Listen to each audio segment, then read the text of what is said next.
after day, month after month, for some 20 years, the people of Poland, Hungary, Czechoslovakia, Romania, and Bulgaria have been getting one long commercial selling the virtues of communism, and they still haven't bought it. They still want, and are working toward, their personal freedom and national independence, and rightful role as members of a free European community. Helping them to achieve their goals are the day and night broadcasts of Radio Free Europe. Radio Free Europe is their window to the West, a window through which they get a clear, undistorted view of the world and their place in it. Radio Free Europe, a private, non-profit American broadcast operation, concentrates all of its efforts on helping communist-ruled people choose the kind of society they want. Of all the areas in the world dominated by communism, why does East Europe merit our special attention? First, because it is the moral obligation of free people to assist those living under oppression. Oppression that does not permit free elections, free assembly, free religious observance, free press.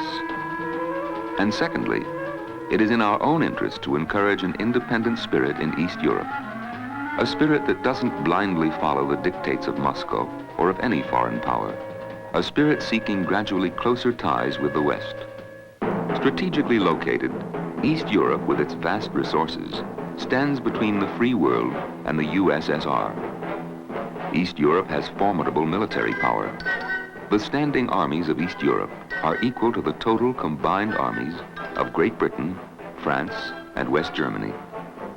East Europe produces far more of the things with which wars are fought than the whole of Red China.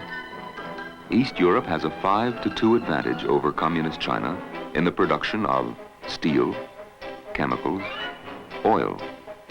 East Europe outproduces Communist China 2-1 in electrical power. In the production of coal, they're about even. From scientific ability to the manufacture of weapons, East Europe is potentially a greater threat than Red China. Fortunately, this threat is undercut by the unwillingness of East Europeans to follow blindly communist dictates. Dictates Radio Free Europe is helping to weaken by serving as a free press, keeping East Europeans informed. RFE is a prime mover in the political, economic, cultural, and social lives of the East Europeans. RFE puts the record straight on matters the communists blanket with silence or distance. RFE provides the information and the moral support needed for East Europeans to continue their quest for individual freedom and their rightful role in a free European community. To accomplish its objectives, Radio Free Europe has put together a dedicated, hard-working team of exiled East Europeans, West Europeans, and Americans. Announcers, political experts, actors, musicians, producers, researchers, writers, and one of the most authoritative and efficient research and news operations in the world. Each news item and fact broadcast is checked and rechecked for accuracy. Political experts, writers, students, and researchers throughout the world call upon RFE's vast, accurate store of information on East Europe.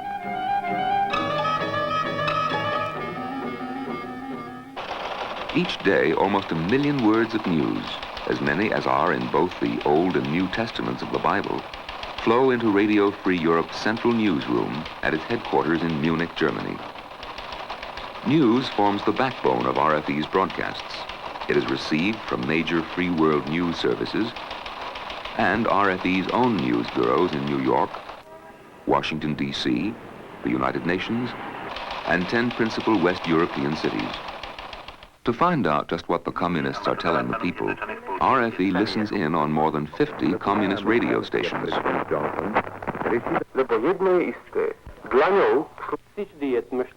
Key programs are recorded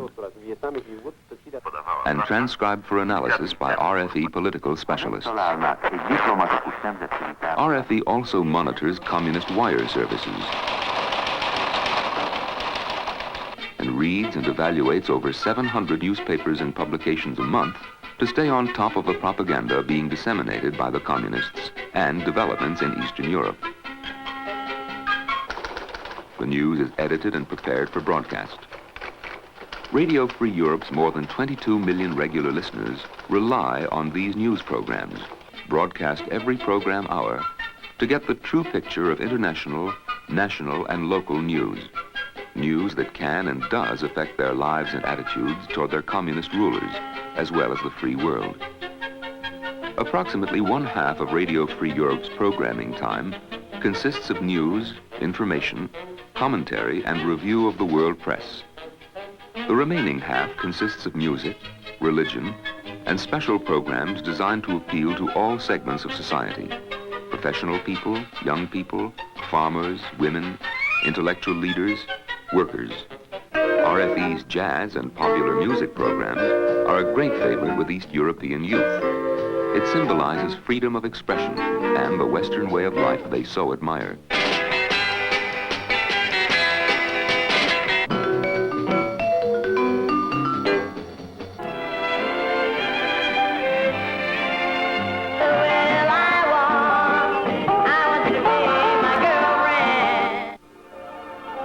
The private nature of RFE adds immeasurably to its effectiveness. East Europeans know that the American people, through their generous contributions, make possible RFE's broadcasts. RFE's audiences consider Radio Free Europe as their radio, a radio station they themselves would establish if their communist rulers would allow it. Radio Free Europe is, as one of its founders, Lucius D. Clay, said, a different, broader voice. A voice of the free people, a radio which would not speak the words of government, but would speak to each country behind the Iron Curtain in its own language and from the throats of its own leaders who had fled for their lives because of their beliefs in freedom. RFE's 31 transmitters, located in West Germany and Portugal, broadcast total programming, everything from the latest music fad to hard news. Every week, RFE broadcasts over 500 program hours to East Europe, twice as much as all other free world stations combined. Radio Free Europe has received thousands of letters from behind the Iron Curtain, letters eloquently testifying to the popularity and effectiveness of RFE. From Romania, Radio Free Europe maintains the people's morale, especially of those who become skeptical and disillusioned. From Czechoslovakia, I am convinced that Radio Free Europe is the most effective opponent of communism in Czechoslovakia. RFE is the moral leader in our common struggle against the present policy in Prague.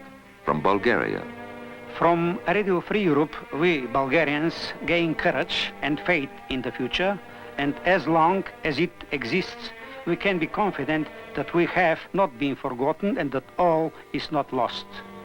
A student from Hungary. I am and have been for 5 years a regular listener to RFE's Teenage Party.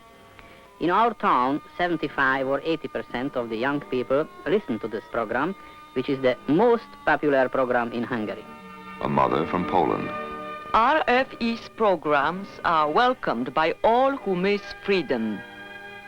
Communist officials themselves give convincing testimony to Radio Free Europe's effectiveness by their frequent protests and public statements. A leading Hungarian party official delivered this warning against RFE at a communist labor conference. American imperialism is also turning over in its mind aggressive plans concerning Europe. Everything, including radio stations, and first of all, Radio Free Europe, is now being subordinated to a policy aimed at the internal collapse of the communist countries. We have to fight this new imperialistic tactic. Communist leaders have every right to fear the truth. Since 1950, RFE's broadcasts have aided the people's efforts to force changes. East Europe is breaking away from Soviet control. There is more travel and tourism. There's more attention to consumer needs, more trade with the West, cultural exchanges, and even small beginnings of free expression. Also, the communist regimes are planning reorganizations of their economic systems along lines closer to Western nations. In effect, they are saying that communism doesn't work. Central control over every phase of production and marketing has failed. It is not meeting the needs of the people or the state. Today in East Europe, you can hear such phrases as pay incentives, profits, interest rates, and supply and demand. Phrases which are certainly not part of the communist lexicon. This trend in East Europe is one which Radio Free Europe has been encouraging, but it is only the first step on a long road to freedom. There are many roadblocks in the way. Communist regimes still hold a monopoly of power. The Soviet Union still has a dominant influence in East Europe. The small freedoms granted the people still can be taken away. The real work is ahead. Radio Free Europe, with your support, can continue in its people-to-people mission, helping East Europeans help themselves become equal partners in the community of European nations, nations working together toward common interests and goals. Radio Free Europe allows the people to hear both sides of an issue and to question the information they receive in the government-controlled media. Radio Free Europe is truly their window to the West, and it is our window through which we can help the people there work the changes they seek, and even influence changes in the Soviet Union itself. Only when governments derive their power from the people and use it with the consent of the people can we approach world peace.